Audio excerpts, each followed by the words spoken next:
नमस्कार। आज हम एक बहुत ही दिलचस्प सवाल पर बात करने वाले हैं कि भाई इस भाग-दौड़ भरी जिंदगी में मन को शांत कैसे रखा जाए। इसके लिए हम एक बहुत ही कह सकते हैं आसान लेकिन हैरान करने वाला शक्तिशाली तरीका देखेंगे जो हमारी सोर्स मटेरियल से लिया गया है। देखिए, हमारे सोर्स का जो टाइटल है ना वो एक बहुत बड़ा वादा करता है। तो सवाल उठता है, क्या ये सच हो सकता है? मतलब क्या सच में सिर्फ 3 शब्द किसी को चिंता और तनाव के जाल से बाहर निकाल सकते हैं? सुनने में तो ये थोड़ा ज्यादा ही आसान लग रहा है ना? चलिए आज इसी दावे की तह तक चलते हैं। तो चलिए शुरू करते हैं। हम सब जानते हैं कि दिमाग के अंदर वो जो शोर चलता रहता है वो कैसा होता है ना? एक के बाद एक टेंशन, कभी ना खत्म होने वाली टू डू लिस्ट।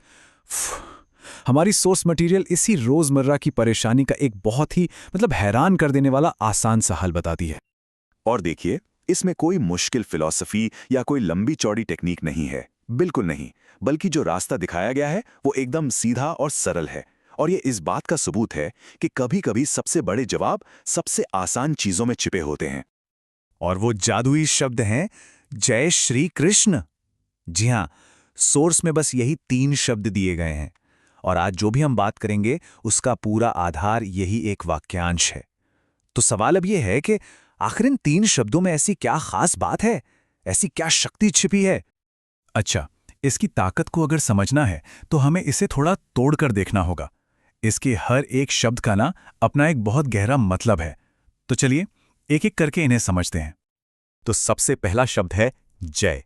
जय का मतलब होता है जीत, विजय या किसी की महिमा का बखान करना।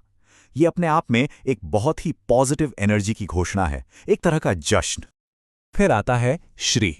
श्री एक तरह का सम्मान देने वाला शब्द है जो दिव्यता या पवित्रता से जुड़ा है। मतलब जिस भी नाम के आगे लगता है उसे एक पवित्र एहसास देता है, एक सम्मान देता है।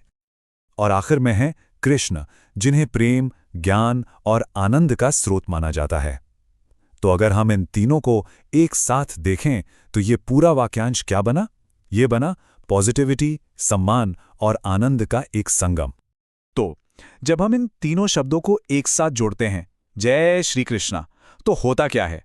देखिए, ये सिर्फ एक आवाज नहीं रह जाती, ये एक बहुत ही पावरफुल आइडिया बन जाता है।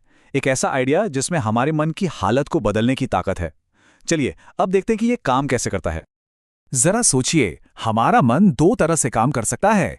एक होता है चिंतित मन, जो किसी तूफान जैसा है, जहां क्या होगा अगर वाली टेंशन, अधूरे कामों की लिस्ट, सब कुछ गोल गोल घूमता रहता है और हम पूरी तरह से ओवरवेल्म हो जाते हैं। और दूसरी तरफ है एकाग्र मन, जो एक शांत झील की तरह है, एकदम स्थिर, जहां ध्यान सिर्फ एक चीज पर टिका है और चारों तरफ शांति है। और बस यहीं पर असली खेल है। इस पूरी टेक्निक की जो ताकत है ना, वो इसी बात में है कि ध्यान को सैकड़ों चिंताओं से हटाकर सिर्फ एक मीनिंगफुल चीज पर टिका दिया जाए। ये बिल्कुल वैसा ही है जैसे कमरे में फैली हुई रोशनी को एक लेजर बीम में फोकस कर देना।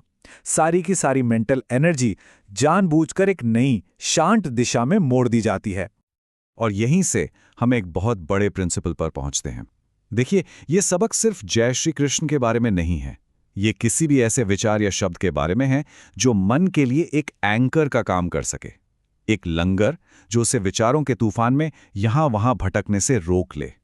तो अब जब हम जय श्री कृष्णा को दोबारा देखते हैं तो ये सिर्फ 3 शब्द नहीं लगते, है ना? ये एक पूरा विचार है, फोकस और शांति पाने का एक टूल है, एक ऐसा मेंटल स्पेस जहां दिमाग के अंदर चल रहे तूफान से थोड़ी देर के लिए पनाह मिल सकती है।